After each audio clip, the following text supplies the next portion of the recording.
I was very fortunate because I was raised in a Christian family, and I remember going to church all my life, and that was a wonderful thing.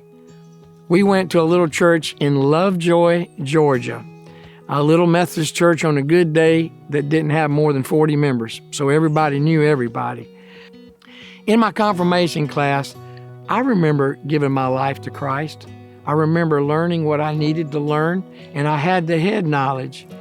I still believe that old saying about getting it from your head to your heart is really true. Raised on a farm, a working dairy farm, it was a lot of work, but some of the playtime was riding a motorcycle with my friends. One day, I ran out of gas, so I went to the tractor, took a hose, as you would know, put it down in the tank, started sucking on the hose once, twice, 3 times. Then I thought, I'm going to get it this time. Oh boy, I got a mouth, lungs, and throat full of gas. Well, immediately, my breathing was cut off from that.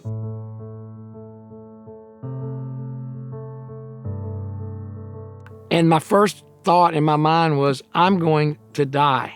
I realized that over in another barn, there was a phone on the wall. Called, my mother answered. She goes, hello, who's there? I didn't realize because I had no air, I couldn't speak. I couldn't answer her. She kept going, who's there, who's there? So I started running toward the house. I thought, well, if I start running toward the house and waving my arms, maybe somebody in my family will see me and they will find my body.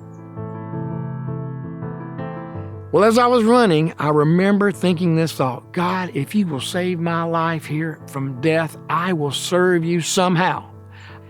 And as I was just about out of every bit of energy I had, I hit the ground with a large thud.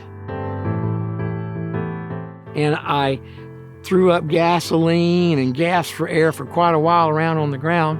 I walked to the house and told my family about it. But I never mentioned to them anything about the promise in my mind that I had made to God about serving Him. But I had no intention of keeping that promise to serve God. That was the last thing that I intended to do with my life. One day I was outside and Truett Cathy himself drove up in the drive and asked where my father was. Mr. Cathy asked him, well, how would you like to run one of our Chick-fil-A's? I'm thinking about expanding out of the Atlanta area. And what do you think about that? So that began our journey down here to Florida. And the first church that we joined was the one that we stayed at, what was then called First United Methodist Church of Brandon. Went on with my career in music and did all those things there, thinking that I wanted to be a professional trumpet player and a studio musician, and that was going to be my life and my career. I started realizing that the music career was like banging your head up against a wall. So I was serving at the church the best I could, playing my trumpet and singing in the choir. We went through a change there in some of the music folks at the church, and I had no intention of doing anything, but I was asked could I just interimly fill in a little bit while the search was going on. Still didn't really ring a bell that it was anything that my life would be a part of. I was working at Chick-fil-A during the day and helping at the church. So the first person didn't seem to work out too well. So on the second time when I had to fill in, I started thinking, do I have any aptitude for this? Am I interested in this? Is this God's will for my life? And I started thinking about the promise that I made many, many years ago. I hadn't thought about it since, really. But my parents made me think about that again, that time in my life, even though I hadn't told them about the promise I made in my mind. So I decided that I would actually put in my application for the job. I was 27 years old. So that's how my faith story brought me to New Hope Church, and 35 years of service in the music ministry. And I am extremely grateful and thankful to the New Hope family for allowing me the opportunity to serve this church and to live out, obviously, the purpose that God had for my life, one that I would have never chosen, but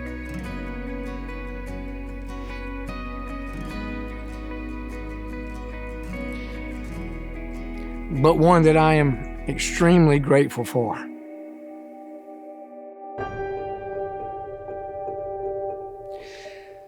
Okay, now for the rest of my faith story, which leads me into a new season of life for me. And I find myself in a place in life where I need to spend more time with my parents.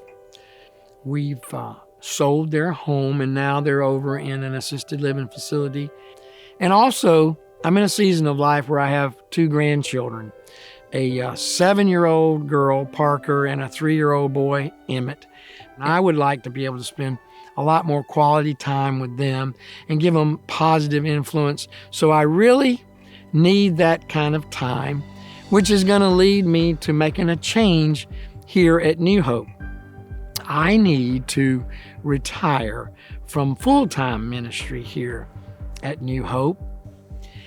And I would definitely like to say a big thank you to my family who have put up with my schedule for 35 years. And thank you, Debbie, for all of your support and help through the years. Thank you to my parents, my son, my daughter-in-law, and now my grandkids. I'm not leaving. This is my church. It's a church that I love. It's a church that I want to be a part of. I'm going to volunteer whatever I can do. I've often wondered if our church had any interest in a sportsman's ministry. I'd like it to be for men, women, children, everyone that's interested, and we could plan some great events for fresh expressions of faith. The music ministry was certainly